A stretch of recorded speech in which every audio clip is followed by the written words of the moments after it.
ஈகோன்னு சொல்ல முடியாத அளவுல நம்ம ஈகோ தடுக்குதே.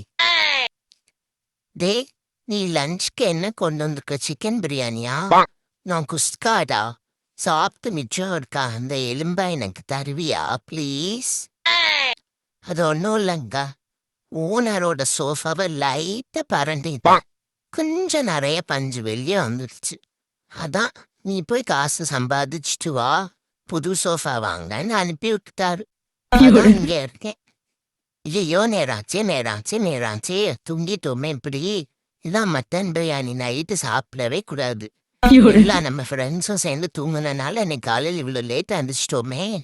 ஓனர் வேற நேற்று சொல்லிட்டு நானே இன்டர்வியூ போகணுன்ட்டு. போச்சுடா. இன்னைக்கு இன்டர்வியூ மட்டும் அவன் போகல, அவ்வளோதான். வேலை கிடைக்காது, பின்ன நம்மள பிரியாணி போட்டு சாப்பிட்ருவோம். ஏ ஓனரு, எந்திரிடா, டைம் ஆச்சுடா, சீக்கிரம் எந்திரிடா. இப்ப எந்திரிச்சா கூட குளிச்சுட்டு கிளம்பிடலான்டா. எந்திரிடா, சீக்கிரம் எந்திரிடா. நம்ம இனிமையான குரல்ல அவனை எழுப்பிட வேண்டிதான். டேய் எந்திரா, ப்ளீஸ்டா.